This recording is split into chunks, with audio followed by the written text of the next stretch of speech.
Hello guys, welcome back to another terrifying tale on Scary House. Have you ever worked the night shift in a place that feels wrong? Where the silence is too deep, the lights too dim, and the shadow seems to move when you are not looking. I used to think hospitals were just buildings, just rooms, beds and machines. I never believed in ghosts, never believed in anything I couldn't see. But all that changed the night I answered a call from room number 101, a room that has been locked for 6 years. This is the story of what I saw and why no one goes near the room anymore.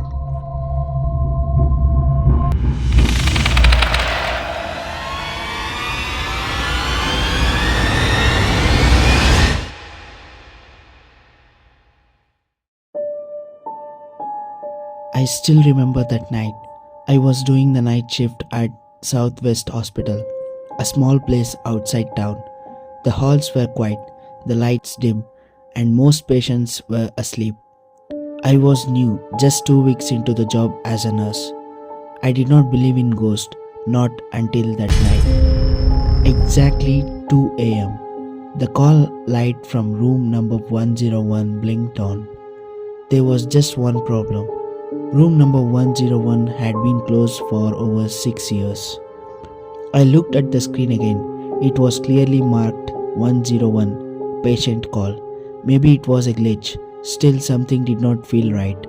I grabbed my flashlight and walked down the long hallway. As I got closer, the air felt cold. When I reached the room, the door was open. That door had always been locked.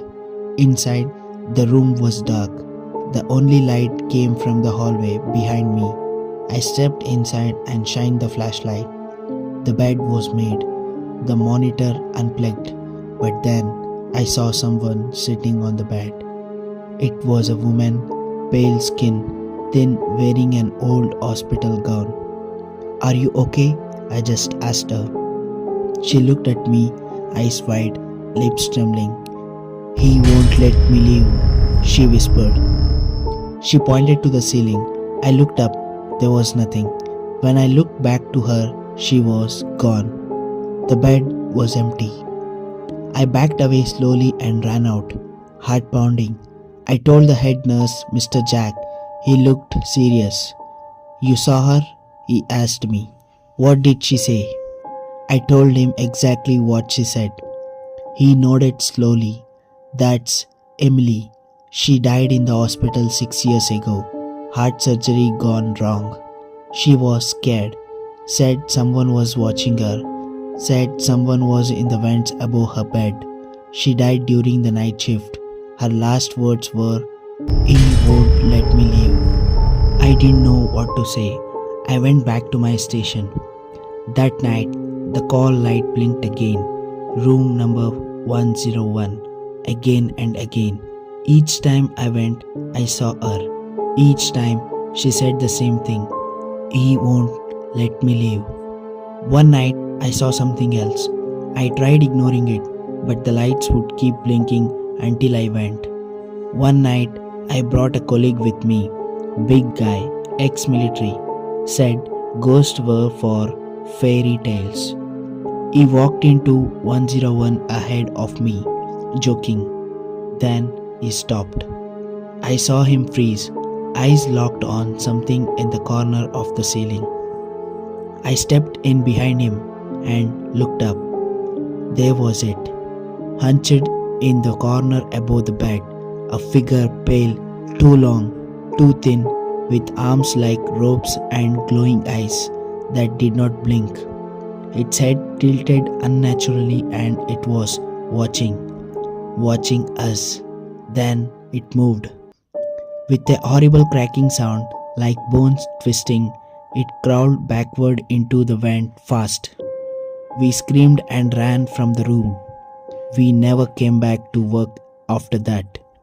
The hospital swept it under the rug. Said he had a personal emergency. I kept working until the night I saw something worse. The lights blinked and I went. The room was dark, but she was not alone. She was pointing towards the bathroom this time, whispering frantically, "He is angry tonight. He doesn't want you here." The walls started to shake. The lights flickered.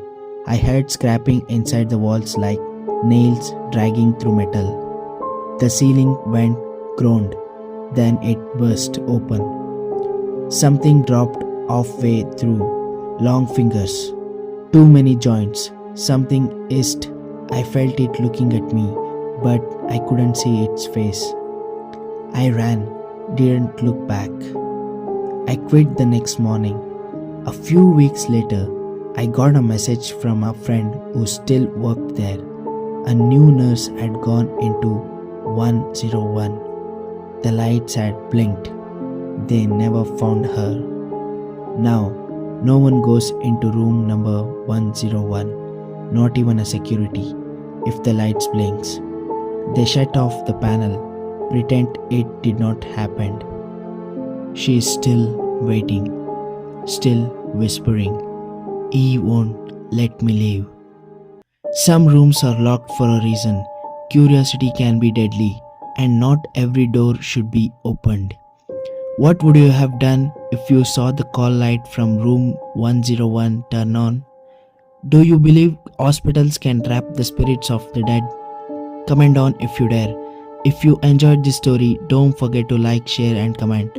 See you in the next horror.